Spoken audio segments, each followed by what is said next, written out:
I enjoyed all of the stories, and I recalled so many stories in this county that people don't know about. So I thought maybe we'd do a little storytelling I this think that morning. would be fun. Uh, One story that I thought would be of interest maybe to people is one that I got into thinking it was just a legend. And the more I read into history, the more I realize that the fine line between legend and history is hard to distinguish sometimes. And this story, I was convinced was just a legend because it was the story of a murder in this county. And the story had been told to me by a number of students in years past that had heard their grandparents talk about it, and that it happened back in the late 1800s and was a pretty vicious thing. And some told the story that it happened on Merval Creek. Others told that it happened on Martin's Creek, and even some told that it happened on Sabine River. It happened near a stream, they said, and the victim was a peddler, as we did have peddlers in that time, salesmen that went with wagon loads of stuff to all the communities, to sell.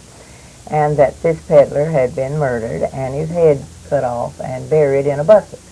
This was all the story that I heard for years. And I searched for the real truth of the story and couldn't find any evidence in anything. And so in publishing my weekly column, I did a column on legends, and I just briefly introduced that as a legend, and I ended my discussion on it with saying it had to be just a legend because there's no fact concerning it anywhere that I could find. Immediately, I get more mail than people would believe about these things. Immediately, I got a letter from a Mr. Hayes in Dallas and said that it was more than a legend, it was fact. And he gave me some names and some facts about the time, approximately the time it happened. He didn't know the exact date. And so I went back to the courthouse to study.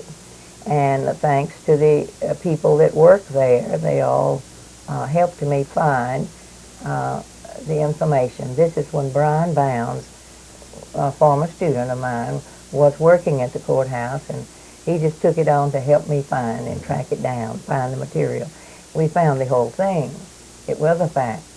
And two boys, or young men, did murder a peddler out on Martin's Creek, where a road crossed Martin's Creek coming from Shreveport. And of course, a road from Shreveport doesn't cross Martin's Creek now, but there was one then, and he had camped there. But apparently, these two young men had followed him and waited until he camped, and they attacked him. And the court information showed that it was robbery that they intended, and all the evidence that was there was just a headless body. And the authorities didn't know who it was. It took them a long time to identify it. And finally, somebody came forward with some information that had seen the man and knew him, and so they got his name. And they tracked these boys down and arrested them. One of them's name was Charles Cock, and the other one was named Spradley, and not in any of the records did it give his first name. They were arrested, admitted it, and were put in jail. And the trial planned, of course, and the evidence gathered on it. And in the gathering of the evidence, the Spradley escaped. And as far as I know, was never caught. But Charles Cock was tried. His trial was, with a change of venue, put on in Center. And it was proven that they trapped the old man. Was an old man that had his wagon loaded with goods, and evidently had money in it too, because banks. This was in. Let's see. I have the date somewhere in the 1878, I believe, and that was not so long after the Reconstruction period. And there's still a lot of rough stuff going on. Not that there's not some still going on now. Different type, probably. Different type, yes. At any rate, they had, until the boys confessed, they had not found that head. But they finally did find the remains of it that had been buried. And they tried this young man, and I went through all of the court records on it, and he was sentenced to life in prison.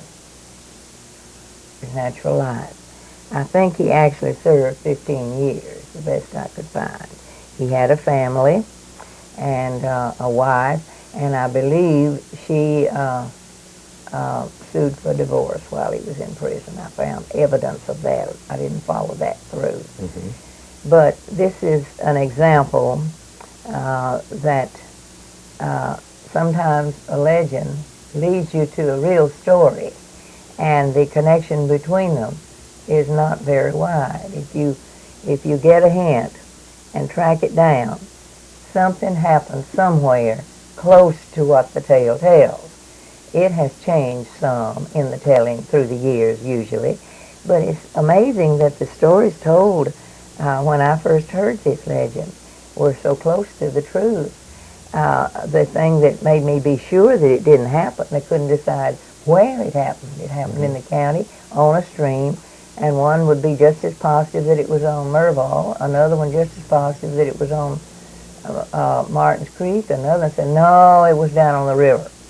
At any rate, the old man was en route coming through Panola County, and he was murdered in this county. That kind of thing, of course, happens today also.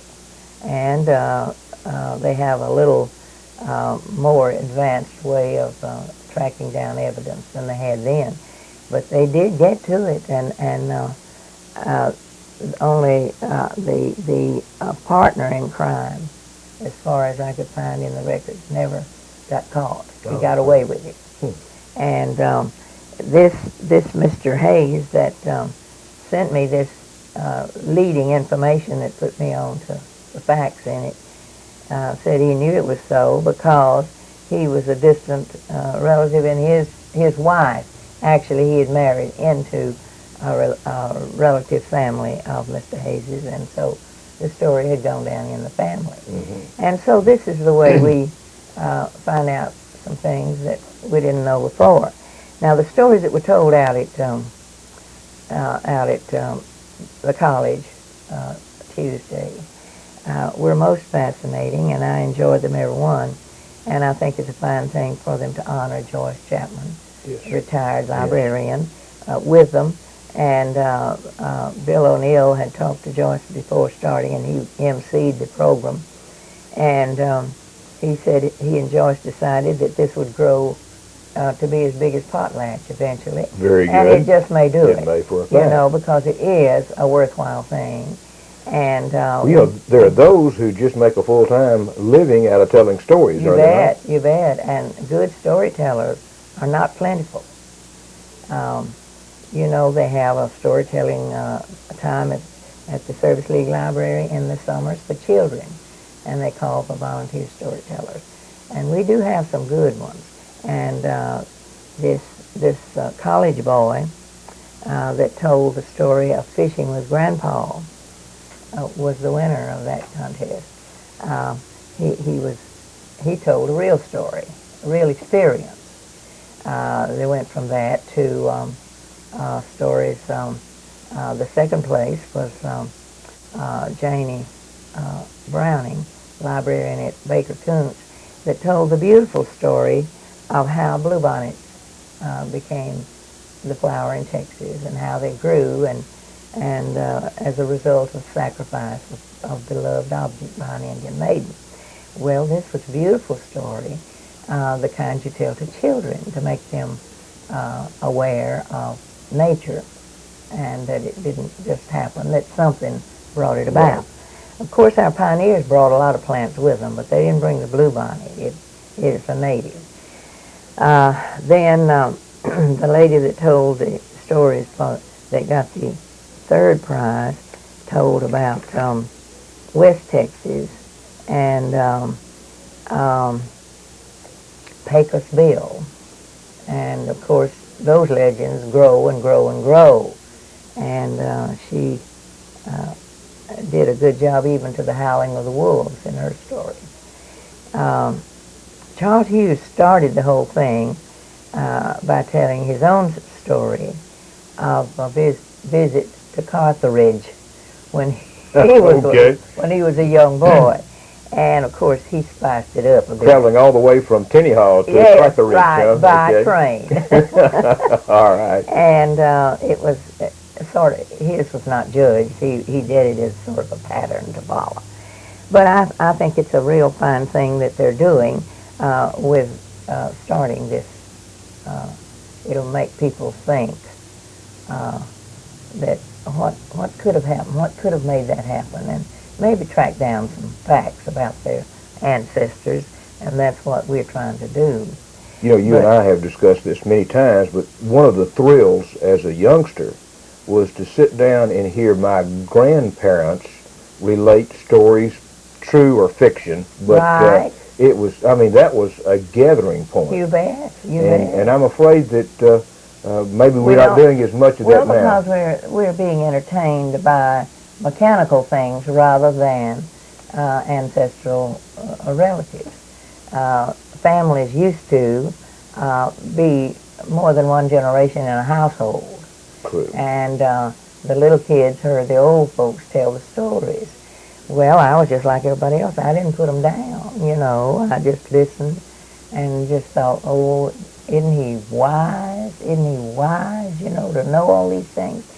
And if I had put down some facts, even after I was about grown, if I'd put down some facts, these would have been threads to lead me to some things Yes. that we're not finding now.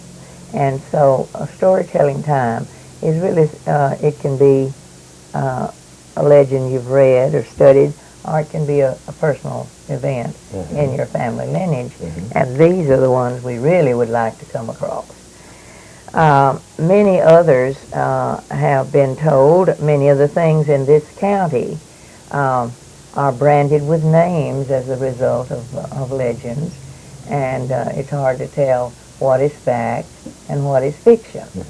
Of course, we always say fiction is not as exciting, really, as fact is when you get down to the real crux of the matter, or the heart of the matter, because you get suddenly into some things that that you didn't think about. Now these boys, young men, did not have, these that killed this old peddler, did not have any more viciousness about them than a lot of people have today. They apparently just wanted his money, and they had planned and plotted to get it. Well, there are plotted murders today that are just as bad. I have just a whole stack of various stories, but I knew we couldn't get into a lot of them today. But this was one of the things that we have personally experienced that we thought was just a story, just a tale, you know, that has proven to be actually in our court records. And there are a lot of others there that we haven't turned the pages for yet, because there are lots of volumes in that courthouse that we don't know what's in them. But this is just one example of the kinds of stories that have been told. One story that I've been especially, do we have time to hit on Yeah, one? we have 2 or 3 minutes. Is Youngblood community out here close to Beckville, between Beckville and Fairplay on that road. Mr. Youngblood settled that area, and I had a thread told to me that I went for, and found out the story of that old man. He reared a family there, and Isaac Youngblood, and he gave land for that Youngblood cemetery, and he gave land for a church and school. There is a church right there too. It is Primitive Baptist Church, and it was all that was built on the top of a hill near a spring, and all that furnished water, and one building early was for school and church. You know, they all used the same building. He did not live right on that hill. He lived on the next hill toward Fairplay from there, just about almost a mile from that cemetery. And during the Civil War, when all the young men were gone to war, he was already an older man and had made those donations to the community, and it was called Youngblood because of him. He and his slave woman in 1861, after the Civil War started, were cleaning out the well. Now, to tell this story to youngsters today, you have to go into how wells had to be cleaned out. They don't know about cleaning out a well, that, sediment gets in. And the first thing you think of, you take a drill and drill one, and that's not the way that they did it. That's not the way they did it.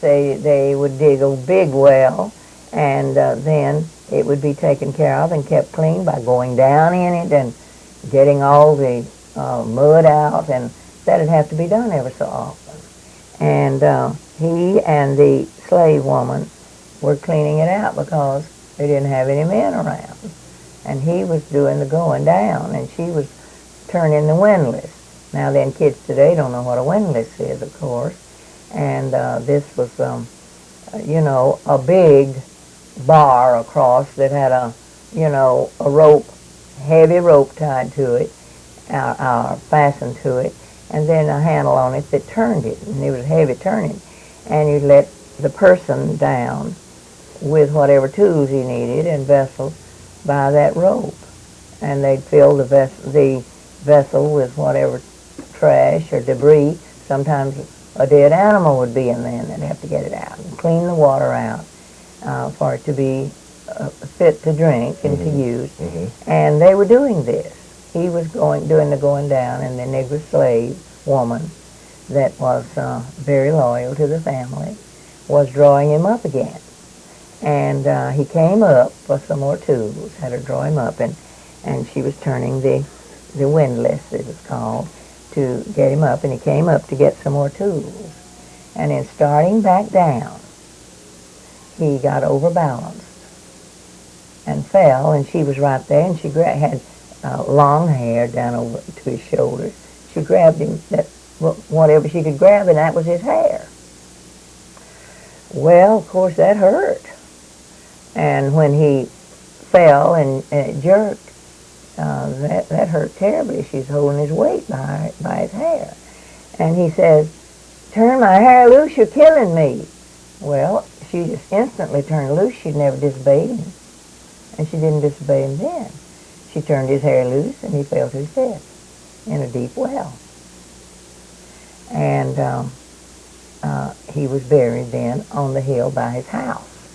And I like to have never gotten all that tracked down, and finally got an old black woman to go with me to that hill. The house is gone, but there's a little clump of trees there where the family graves were. They were not in the cemetery where Youngblood Cemetery is. They were on the next hill by the house. This is the way people did, They had their family cemetery right at their house. Well, people don't think about that this tragedy had anything to do with Youngblood community. And I wrote a column once on it, and this is one of the few letters that I've had wanting me to correct my facts, that I said there was a school, a Youngblood school, and this man said, "I used to live at Youngblood, and there was a school there." Well, I had the dope. It was before his time that there was a school. even had the names of the teachers that taught there and how little money they got. He underestimated how far I'd gone in the research.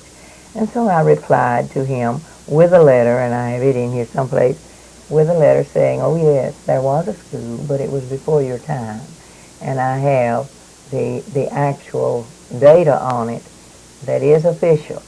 And so record shows the deed that he gave to the school. And this is one of the few times that I've been put to the test as to whether I really looked it up or just guessed at it. But this county is full of stories like that. You bet. All kinds of things. Interesting. Yes. Well, thank you again for such an interesting program and sharing this information with our listening and viewing audience. Well, these two stories are just opposite kinds of things that this county is full of. And we won't ever get to the end of it. We just still look.